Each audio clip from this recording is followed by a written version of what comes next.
So hey everyone, welcome back to our YouTube channel. So friends, इस video में आज हम करेंगे chemical names of compound.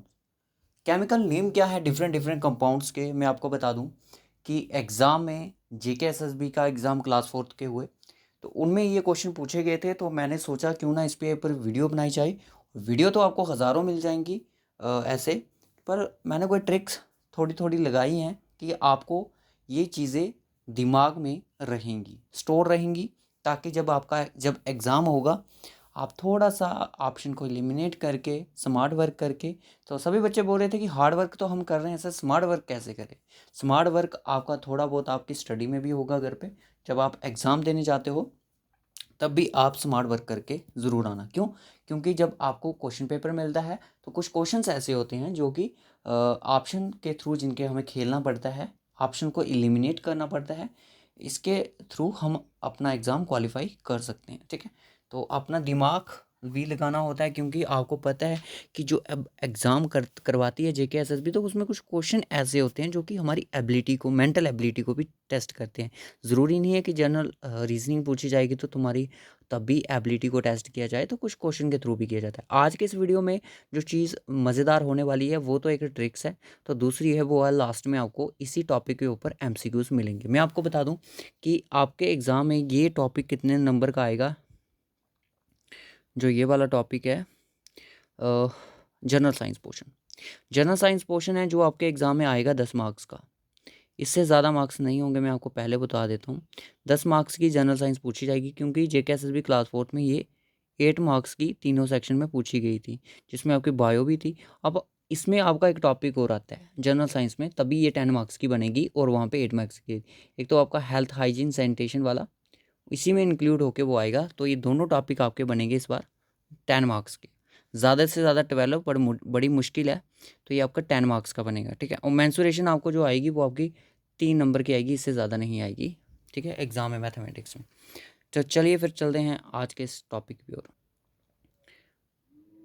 Motivational quotes हो जाए पहले एक। मैदान में हारा हुआ इंसान फिर से जीत सकता है, लेकिन मन से हारा हुआ इंसान कभी नहीं जीत सकता।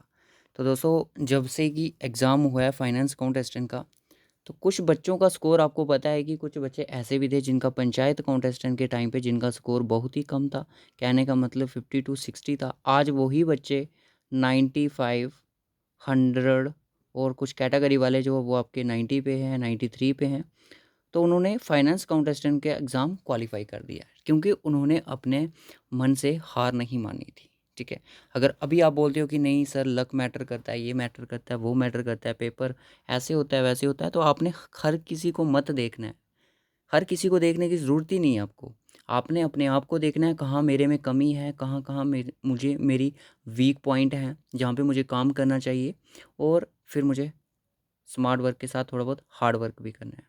ठीक है, स्मार्ट वर्क और हार्ड वर्क जो है वो थोड़ा सा लक भी आपका ये होता है, क्योंकि बोलते हैं ना कि हर एक चीज़ का सही टाइम होता है। ठीक है, अब आप आधी रात को जाग रहे हो, 2 बजे का टाइम है, आप बोलो कि अभी सुबह हो जाए, ठीक है, चाहे जितनी भी कोशिश कर लो वो नहीं होती है, क्योंकि वो अपने टाइम पे होती है। वो होती है आपकी सुबह 6-7 बजे ही सूर्य निकलेगा, तब भी एक रोशनी आती है। ठीक है ना, तो ये चीज़ें होती हैं कि हर एक चीज़ अपने टाइम से होती है, बट आपने उम्मीद नहीं छोड़नी। अगर आपने सोचे यार ये नहीं होगा मुझसे, जेकेएसएसबी 2 साल हो गए मुझे एग्ज़ाम देते, भाई इधर ना 5-5 6 साल हो जाते हैं बच्चों को प्रिपरेशन करते हुए। ठीक है, बैंकिंग ऐसा ऐसा सेक्टर है जहाँ पे बच्चे इतनी इतनी देर से प्रिपरेशन कर रहे हैं। यूपीएससी देख लो, केएस देख लो। तो ये तो जेकेएसएसबी है। आपके लिए एडवर्टाइज नोटिफिकेशन नंबर आ रही हैं, तो आप फॉर्म अप्लाई करो। देखो, मैं बताता हूँ कि बहुत सारी एक तो इस चीज़ ये भी एक चीज़ ठीक हो रही है। अगर पंचायत की पोस्ट आई, ठीक है, बच्चे खुश हुए जिनकी मैं सिंपल ग्रेजुएशन थी, उसके बाद क्या हुआ कि सीधी पोस्ट आ गई फाइनेंस काउंटेस्टेंट की, जिसमें बच्चों का जिनके दरवाज़ा ये बंद हो चुका था उनके लिए ये खुल गया। अब जिनके लिए ये बंद हो गया उनके लिए बीएलडब्ल्यू का खुल रहा है। मैं आपको बता दूं बीएलडब्ल्यू की ग्रेजुएशन है। ठीक है, अब आप इसमें ट्राई करो। जिनका इन दोनों में नहीं हुआ मैं आपको बता दूं वो इसमें ज़रूर करेंगे, इसमें ज़रूर क्वालिफाई करेंगे। अच्छे से मेहनत करो। ठीक है, मोस्टली प्रोबेबली वही बच्चे हैं जिन्होंने पंचायत कॉन्टेस्टेंट में सिलेक्शन नहीं ली थी, वही बच्चे टॉप कर रहे हैं। ठीक है, वही बच्चे टॉप कर रहे हैं। तो ये चीज़ें होती हैं कि आपको अपने मन से ये नहीं बोलना है कि यार नहीं होगा मेरे से क्वालिफ़ाई। अगर कल से आपका कोई फ्रेंड है वो क्वालिफ़ाई कर लेता है तो तब भी वो आपको बहुत ज़्यादा हर्ट होगा। इसलिए इन चीज़ों पे ज़्यादा मत सोचो कि लोग क्या सोचेंगे, अभी तक पढ़ रहा है, ये चीज़ें मत सोचो, ठीक है? जिस दिन जॉब लगेगी उस दिन सभी यही सोचेंगे कि यार ये कैसे लग गई, ठीक है? लोग जो होते हैं, मैं आपको सिंपल सी दो से बता देता हूँ। लोग ना तो आपको खुश देख सकते हैं, ना तो आपको अच्छा खाते हुए, ना पीते हुए। बस आपको एक प्रॉब्लम में फँसे हुए देख सकते हो। अगर आप कोई अच्छा काम कर रहे हैं तो वो इससे भी आपसे जेलसी करेंगे, ठीक है? तो इन चीज़ों पे आपने ध्यान नहीं देना है, अपनी स्टडी की तरफ ध्यान देना है।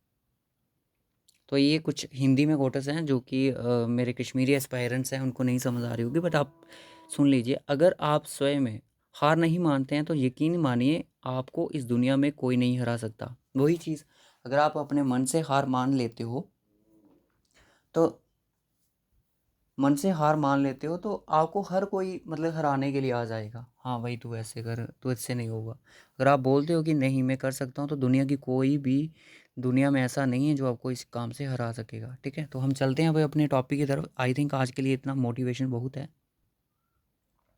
तो जल्दी जल्दी से करेंगे क्योंकि आज हमारा टाइम वैसे ही हो गया। कॉमन नेम्स क्या क्या होते हैं और केमिकल कंपाउंड्स क्या हैं? देखिए मैंने बताया कि chemical compounds with A common name, ठीक है, उनके नाम के साथ। देखिए आपसे पूछा जाएगा कि बेकिंग सोडा का केमिकल नेम क्या है, ठीक है? केमिकल नेम क्या है?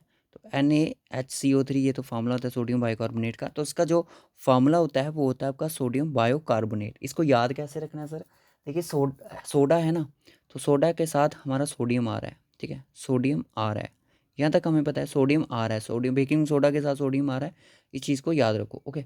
बेकिंग के साथ तो यानी कि ये बायोकार्बोनेट, यानी कि बी बेकिंग और बायोकार्बोनेट, ठीक है? याद रहेगा, माइंड में डाल दो कि सर बेकिंग सोडा का जो फार्मूला होता, फार्मूला नहीं, केमिकल नेम रहता है वो रहता है आपका सोडियम बायोकार्बोनेट, ओके? बायोकार्बोनेट कैसे सर? सर कार्बोनेट भी होता है कि सोडियम कार्बोनेट भी होता है, कैल्शियम कार्बोनेट भी होता है, कैसे याद रखेंगे इनको? देखिए सोडा से सोडियम आ गया आपके पास, और बायोकार्बोनेट बेकिंग की बात कर रहा है। बेकिंग के मतलब कि बाइकार्बोनेट। होप सो यहाँ तक क्लियर हो गया, ओके? उसके बाद आता है वॉशिंग सोडा। अब सर ये सोडा फिर से आ गया, सोडा आपका सोडियम, ठीक है, और कार्बोनेट। सर अब ये बायोकार्बोनेट हो गया, ये कार्बोनेट कन्फ्यूजन क्रिएट कर रहा है बेकिंग सोडा और वॉशिंग सोडा। देखिए बाइकार्बोनेट, बी से बेकिंग और बी से बाइकार्बोनेट, ठीक है? अब याद रखिए कि वॉशिंग कार वॉशिंग, हमें कार वॉश करवानी है तो बस वॉशिंग से कार्बोनेट, क्लियर? वॉशिंग यानी कि कार वॉश करवानी है तो सोडियम बाइकार्बोनेट का जो फार्मूला रहता है ये यहाँ पे रहता है, इसलिए मैंने लिखे हैं क्योंकि ये इंपॉर्टेंट है। जो इंपॉर्टेंट फार्मूले हैं वो मैंने यहाँ पे लिखे हैं, ठीक है? यहाँ तक सबको क्लियर है। उसके बाद आता है कॉस्टिक सोडा। कॉस्टिक सोडा है तो डेफिनेटली पहले सोडियम होगा, ठीक है? सोडियम है यानी कि कॉस्टिक, कॉस्टिक है कि हाइड्रो ऑक्साइड, हाइड्रोक्साइड। इसका यूज़ रहता है ना इंडस्ट्रियल प्रोडक्ट के लिए यूज़ किया जाता है, सोप के लिए, पेपर के लिए, पेट्रोलियम प्रोडक्ट्स वगैरह उनको बनाने के लिए इसका यूज़ किया जाता है, ठीक है? तो इसकी अब आप कोई ट्रिक बना सकते हो क्योंकि मैं इसकी ट्रिक नहीं बना पाया। हाइड्रो ऑक्साइड, ठीक है? सोडा है तो सोडियम तो आएगा। उसके बाद बोलता है कि बोरैक्स, बोरैक्स जो है ये किया जाता है हाउस होल्ड क्लीनर वगैरह जो होते हैं डिटर्जेंट के लिए, लॉन्ड्री बूस्टर के लिए जो डिटर्जेंट होता है उसके लिए बोरैक्स का यूज़ किया जाता है, जिसका केमिकल नेम रहता है सोडियम टेट्राबोरेट। तो इसमें दो चीज़ सिमिलर है, तो वो है आपकी बोरा, बोरैक्स है तो बोरा सिमिलर है, टेट्राबोरेट और यहाँ पे बोरा है, ठीक है? बोरैक्स, क्लियर है? इस चीज़ को याद रखो। इसका PDF मैं आपको टेलीग्राम पे प्रोवाइड कर दूंगा, टेंशन ना लें, पर हो जा। टेबल साल्ट, टेबल साल्ट यानी कि साल्ट, साल्ट आ गया। साल्ट को आपको पता है सोडियम क्लोराइड की एक फॉर्म रहती है, और सोडियम क्लोराइड जो है आपका, सोडियम क्लोराइड इसका फार्मूला केमिकल नेम रहता है। तो इसकी जो ट्रिक रहती है वो रहती है आपकी क्लोराइड, यानी कि slow ride on table, table के ऊपर स्लो राइड करो, धीरे धीरे चलो। Chloride, sodium chloride, okay? ये तो आपको पता ही है इस चीज़ का। उसके बाद आता है, ये आपको बता दूँ, जो मैंने आपको 5 करवाए ना, ये इंपॉर्टेंट है और इनको हम सोडियम कंपाउंड्स बोलते हैं क्योंकि यहाँ पे सोडियम कंपाउंड्स आपको देखने को मिल रहा है, ओके? सोडियम के कंपाउंड्स हैं। उसके बाद आता है आपका ब्लीचिंग पाउडर। ब्लीचिंग पाउडर भी काफ़ी इंपॉर्टेंट है। जो मैंने मॉक टेस्ट डाला था उसमें पूछा भी था एक क्वेश्चन। इसको बोलते हैं कैल्शियम क्लोरो हाइपोक्लोराइड, याद रखना इसका नाम इंपॉर्टेंट है। प्लास्टर ऑफ पेरिस का, जिसको हम POP बोलते हैं, इसको बोलते हैं calcium sulphate, sulphate, hemi, calcium sulphate तो बोलते हैं, इसके साथ बोलते हैं हैमी हाइड्रेट।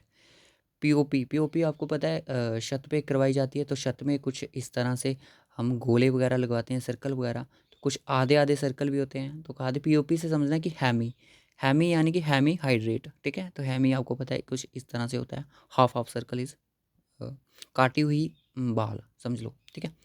उसके बाद जिप्सम, जिप्सम जो होता है आपका, वो आपका कैल्शियम सल्फेट और ये डिहाइड्रेट रहता है। जिप्सम जो रहता है वो डिहाइड्रेट रहता है, वो आपका हैमी हाइड्रेट रहता है, ठीक है। कौन, प्लास्टर ऑफ पेरिस नहीं भूलेगा। स्लेक्ट लाइम, स्लेक्ट लाइम आपको पता है क्या होता है, ये आपका कैल्शियम हाइड्रोक्साइड यानी कि हाइड्रो लेक। कहने का मतलब कि जो आपका लेक रहता है ना, एल ए की लेक में क्या होता है, पानी रहता है, पानी की फुल फॉर्म क्या होती है, हाइड्रो यानी कि H2, हाइड्रोजन बोलते हैं, तो hydro, hydro oxide, hydro lake, calcium hydro oxide, याद रहेगा। Quick lime, quick lime CO, इसका जो कैल्शियम ऑक्साइड का फॉर्मूला रहता है, क्विक ऑक्सीजन, जब इंसान मर रहा होता है, ठीक है, उसको किस चीज़ की ज़रूरत रहती है लास्ट में, तो बोलते हैं जल्दी से ऑक्सीजन लाओ, तो क्विक ऑक्सीजन, तो ऑक्सी यानी कि यहाँ पे ऑक्सीजन बना दिया मैंने, और क्विक कैल्शियम ऑक्साइड, ठीक है।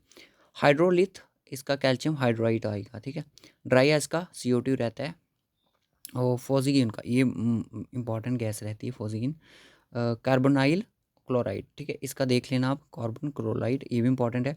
यूज्ड फॉर पेस्टिसाइड के लिए पॉइजनस गैस मानी जाती है, जिसमें वर्ल्ड वार फर्स्ट में ये यूज़ की गई थी, ठीक है, याद रखना, पॉइजन गैस। कार्बोलिक एसिड जो है, इसका जो केमिकल नेम रहता है वो आपकी फेनॉल रहती है, फेनॉल जो होती है आपकी एसिड रहता है एक हिसाब से आपका। उसके बाद आते हैं, ये कुछ इंपॉर्टेंट है, यही एग्जामिनर पूछ सकता है, आज तक यही पूछे हैं। एस्पायरन का जो क्या रहता है, ये आपको पता है, जो एस्पायरन है ये आपकी मेडिसिन में यूज़ की जाती है। एसिटाइल सैलिक एसिड इसका नाम है। मॉश गैसेज को मीथेन बोलते हैं, जिसका फॉर्मूला CH4 है। म्यूरेटिक एसिड यानी hydrochloric acid, hydrochloric acid, hydrochloric acid muriatic, ठीक है। इस PDF को 2-3 बार आप रीड करना, हो जाएगा। लाफिंग गैस को नाइट्रो ऑक्साइड बोलते हैं, जिसका फॉर्मूला N2 होता है, याद रखना। टीयर गैसेस क्लोरोपिक्रीन, क्लोरोपिक्रीन, ठीक है। लाफिंग गैस आपको पता है कौन सी होती है, आपने मूवी देखी होगी, क्या नाम था उसका,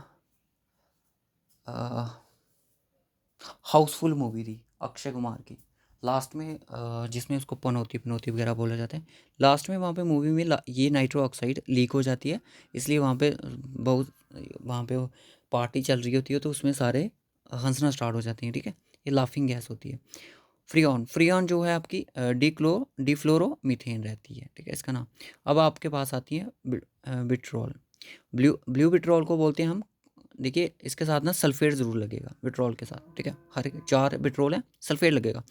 ब्लू विट्रोल यानी कि कॉपर सल्फेट, यानी कि बी के बाद आता है आपका सी, बी के बाद सी, बी के बाद सी आएगा, यानी कि ब्लू विट्रोल के बाद आएगा, तो सी से हमेशा कॉपर सल्फेट ही होगा, ऑप्शन में ज़रूर होगा। वाइट विट्रोल, वाइट विट्रोल के बाद डब्ल्यू के नज़दीक कौन सा होता है, जिंक, जेड होता है, WXYZ, तो ठीक है, हो गया clear, WZ। Green vitriol, G के बाद क्या होता है, GF, good friend. Ferrous sulphate, okay. White vitriol, और के पास कौन होगा, S होगा, तो यानी कि sulphuric acid, SO। Hope so यहाँ तक ये केमिकल नेम्स आपको 24 के 24 आपको याद रहेंगे। थोड़ी बहुत मैंने ट्रिक्स बताई, जो जो रहते हैं तो अपने माइंड से कोई ट्रिक डालें और कमेंट बॉक्स में ज़रूर ट्रिक बताएं, ठीक है, जो भी आपके माइंड में आते हैं। अब ये कुछ इंपॉर्टेंट फैक्ट्स है, 1000 बार इनके रिलेटेड क्वेश्चन एग्जामिनर पूछता है, तो इसको ध्यान से सुनिएगा। क्लोरीन एक ऐसी गैसेस रहती है जो कि कॉमन यूज़ की जाती है ब्लीचिंग एजेंट की तरह, डिसइंफेक्टिंग द ड्रिंकिंग वाटर के लिए, ठीक है, ड्रिंकिंग वाटर के सप्लाई की। JKSSB क्लास 4 में पूछी गया था, ठीक है। और इसको माइक्रोवीज को डिस्ट्रॉय करने के लिए कौन सी गैस यूज़ की जाती है, आपकी क्लोरीन गैस यूज़ की जाती है, ठीक है। Compound of chlorine is use disinfecting, जो कंपाउंड है क्लोरीन का, जिसको ब्लीचिंग पाउडर का फॉर्मूला क्या रहता है, मैंने आपको बताया था, आपको क्या नाम रहता है, कैल्शियम हाइड्रोक्लोराइड, क्या नाम था इसका, भूल गया, यही होता है, क्लोरो हाइपोक्लोराइड, ठीक है, बड़ा नाम है ना, सबसे बड़ा नाम यही है, टफ रखना, याद रखना, ओके। उसके बाद आता है कि LPG, जो LPG है ना, वो एक फ्लेमेबल मिक्सचर रहता है हाइड्रोकार्बन्स का, ठीक है, याद रखना, जिसमें 50% बुटेन होती है, याद रखना, ये चीज़ पूछी जाती है एग्जामिनर में, फैक्चुअल चीज़ें हैं। 48% प्रोपेन गैस रहती है और 2% जो आपकी पेंटेन गैस इसमें मिक्सचर रहती है। तो टोटल 100% आपकी एलपीजी रहती है। ठीक है, अब बोलता है कि एलपीजी जब लीकेज होती है तो उसको डिटेक्ट करना बहुत ज़्यादा डिफिकल्ट हो जाता है। तो इसकी डिटेक्शन के लिए हम किसका यूज़ करते हैं, एथाइल मैरकैप्टन। ये जो होती है ये इजीली इसकी आइडेंटिफाई कर देता है। तो ये जेके एसएसबी क्लास 4 में क्वेश्चन पूछा गया था। पर्सनल प्रोटेक्टिव यानी कि पीपी के लिए पर्सनल प्रोटेक्टिव इक्विपमेंट और डिसइंफेक्टेड यूजिंग 1% सोडियम का यूज़ करते हैं, जिसको सोडियम हाइपोक्लोराइट ब्लीच कहते हैं हम। More than this percentage can causes burn. अगर इससे एक ज़्यादा भी यूज़ करेंगे तो ये जल जाएगी। ठीक है, 1% यूज़ करते हैं किसका, सोडियम हाइपोक्लोराइट का, जो कि डिसइंफेक्टेड करती है जर्म्स के साथ। ठीक है, उसके बाद आता है आपका कैल्शियम कार्बोनेट। कैल्शियम कार्बोनेट जो होता है वह आपका लाइम में और टूथपेस्ट में पाया जाता है। और ये जो कैल्शियम कार्बोनेट है ये केमिकल नेम है मार्बल का। सोडियम जो बेंजोट है ये केमिकल नेम है बेंजोइक एसिड का, और ये फूड प्रिजर्वेटिव है। ठीक है, सोडियम बाइकार्बोनेट जो बेकिंग सोडा, आपको पता है बेकिंग सोडा का फार्मूला है बेकिंग से बाइकार्बोनेट, और इसको यूज़ किया जाता है फायर एक्सटिंग्विशन के लिए और बेकरी के लिए, आपको पता है री री एजेंट के लिए। ठीक है, री एजेंट के लिए। और उसके बाद सोडियम कार्बोनेट। सोडियम कार्बोनेट है जो एक क्लीजिंग एजेंट रहता है डोमेस्टिक पर्पस के लिए, डिटर्जेंट वगैरह के लिए। ठीक है, वाइट फॉस्फोरस, ये डिटर्जेंट यहाँ पे आना था। वाइट फॉस्फोरस जो है आपका is the only non metal, ये एक ऐसा नॉन मेटल है जो कि एयर में रिएक्ट्स कर देता है। ठीक है, from its oxide by burning के साथ। तो दोस्तों मैं आपको बता दूँ ये जो वाइट फॉस्फोरस है इसको हवा में नहीं रख सकते, इसको पानी में रखा जाता है, क्योंकि ये एक्सप्लोजिव के लिए यूज़ किया जाता है, बम वगैरह के लिए। ठीक है, कार्बन डाइऑक्साइड जो रहता है इसको हमेशा हम वाइट फॉस्फोरस, सोडियम क्लोराइड है जो आपका, पोटेशियम वगैरह हो गया, इसको भी हम कैरोसिन ऑयल में रखते हैं, क्योंकि ये रिएक्ट कर जाते हैं। ठीक है, एयर में। तो ये वाइट फॉस्फोरस भी एयर में रिएक्ट कर दिया जाता है, इसलिए इसको पानी में रखा जाता है। कार्बन डाइऑक्साइड जो होता है कि फायर एक्सटिंग्विशर के लिए पंचायत कॉन्टेस्टेंट में क्वेश्चन पूछा गया था। वाइट फॉरेस्ट फाइनेंस कॉन्टेस्टेंट में क्वेश्चन पूछा गया था। ठीक है, साल्ट एंड हैलाइट जिसका in the form of sodium chloride की फॉर्म में होता है, जिसको कोल्ड कंट्री में यूज़ किया जाता है आइस को पिघलाने के लिए। जेकेपीएसआई में क्वेश्चन पूछा गया है। ठीक है, याद रखना। उसके बाद आता है कि सोडियम इलेक्ट्रॉनिक कन्फिग्रेशन जो रहती है वो आपकी 281 रहती है। ये भी एग्जाम में पूछी जा चुकी है। भोपाल में गैस ट्रेजेडी हुई थी 2 दिसंबर 1984 में, मध्य प्रदेश में भोपाल में। तो गैस का नेम क्या था, गैस मेथाइल एसोसाइनेट। ठीक है, याद रखना, पूछा जा चुका है क्वेश्चन भी। विशाखापट्टनम में गैस लीक हुई थी आपकी 7 मई को, जिसमें 11 बंदे मर चुके थे। आंध्र प्रदेश में हुई थी, गैस का नेम था स्टाइरिन गैस। याद रखना, ये भी इंपॉर्टेंट है। उसके बाद आता है कि इताई इताई एक डिजीज़ है जो कि किसकी वजह से होती है, कैडमियम की वजह से होती है। कैडमियम एक आपका मेटल है जिसका सिंबल आपका CD रहता है। और मीनामाटा डिजीज़ है, ये होती है आपकी मरकरी से, और मरकरी का जो सिंबल है वो Hg रहता है। ठीक है, रेड फॉस्फोरस जो होता है वो आपका मैच स्टिक यानी कि माचिस की तीली के आगे जो लगाया जाता है उसको हम रेड फॉस्फोरस बोलते हैं। और पॉइजनस गैस आपकी कार्बन मोनोऑक्साइड भी होती है, और आपकी एक गैस जो मैंने आपको पढ़ाई फॉस्ड्यून, जो कि वर्ल्ड वार फर्स्ट में यूज़ की गई थी। ठीक है, ये था आज के कुछ फैक्चुअल चीज़ें। होप सो आपको अच्छी लगी हो तो वीडियो को लाइक और शेयर ज़रूर करें। चलिए MCQs की तरफ। तो बताएं इस क्वेश्चन का आंसर क्या होगा। Chemical formula of the washing soda. Washing soda का केमिकल फार्मूला क्या होगा। देखिए वाशिंग सोडा का मैंने क्या बताया, कार वाशिंग यानी कि सोडियम कार्बोनेट ओके। तो क्या फार्मूला था सोडियम का, यानी कि Na तो होगा, Na2 होगा, और ये गलत कार्बोनेट CO2, तो आपका ऑप्शन C हो जाएगा। ठीक है, उसके बाद नेक्स्ट क्वेश्चन आता है कि white phosphorus is placed under the. मैंने अभी बताया कि वाइट फॉस्फोरस होता है उसको हम एयर में नहीं रख सकते हैं, क्योंकि वो रिएक्ट कर जाता है। ठीक है, रिएक्शन हो जाती है उसकी। अमोनिया अल्कोहल में रखा जाएगा, कोल्ड वाटर में या फिर कैरोसिन में, तो इसको रखा जाता है आपका कोल्ड वाटर में। उसके बाद बोलता है कि common name of the sodium bicarbonate. Bicarbonate का मैंने क्या नाम बताया था आपको, याद कीजिए, बताइए इसका आंसर। मैंने एक ट्रिक बताई थी आपको, बेकिंग सोडा यानी कि सोडे से सोडियम और बेकिंग बाइकार्बोनेट। ओके, उसके बाद ये क्वेश्चन है, इनको ज़रा देख लीजिए ध्यान से, इनके आंसर भी साथ में। Commercial name of sodium bicarbonate. Commercial name of sodium bicarbonate का वही बेकिंग सोडा अभी बताया मैंने। ठीक है, उसके बाद चलिए chemical name of baking soda. Baking soda का केमिकल नेम क्या है, वही चीज़ फिर से पूछ रहा है, सोडियम बाइकार्बोनेट, एक ही question. What is baking soda, baking soda क्या है, सोडियम बाइकार्बोनेट। एक क्वेश्चन 3 बार यहाँ पे पूछ लिया। अब ये क्वेश्चन देखिए, जीके एसएसबी ने पूछा है 2016 पता नहीं 15 में पूछा है। Which gas was responsible for the Bhopal gas tragedy that took place on 2 दिसंबर 1984? कौन सी गैस थी वो? तो वो थी आपकी मिथाइल आइसोसाइनेट। क्लियर है? तो होप सो आपको ये लेक्चर अच्छा लगा। इन दोनों गैसेस के बारे में हमने बता दें, ये पॉइजनस गैसेस हैं आपकी, ठीक है। और ये आपकी वो जब ये सीन हुआ था वहाँ पे। तो होप सो गाइस आज का लेक्चर आपको अच्छा लगा लाइक और शेयर ज़रूर कीजिएगा। और डिफरेंट हमारे सोशल मीडिया के प्लेटफॉर्म ज्वाइन करने के लिए लिंक आपको डिस्क्रिप्शन बॉक्स में। आपको पीडीएफ चाहिए तो आपको टेलीग्राम ज्वाइन करना पड़ेगा। टेलीग्राम ज्वाइन करने के लिए आपको लिंक आपको डिस्क्रिप्शन बॉक्स में, तो जल्दी से जाए विजिट करें, ज्वाइन करें। और डिमोटिवेट मत होइएगा। स्टॉक एक्सटेंड का पेपर है, इसको दो जल्दी से। और जो आप पढ़ रहे हो ना, यही चीज़ें आपको BLW में भी पूछी जाएंगी, आप इस बात की चिंता ना करें। इंडियन हिस्ट्री ज्योग्राफी जो पढ़ रहे हो, फालतू कुछ नहीं जाएगा, बेहद का कुछ भी नहीं जाएगा, आपका सब कुछ यहीं पे यूज़ होगा। तो जैसे कि आपका हो जाता है 29 को मई को एग्ज़ाम, तो साथ में आपका तब तक BLW का सिलेबस भी आ जाएगा। जून से हम प्रिपरेशन स्टार्ट कर देंगे, जून जुलाई अगस्त 3 महीने में हो जाता है, और अगस्त सितंबर में आपका एग्ज़ाम भी कंडक्ट हो जाएगा।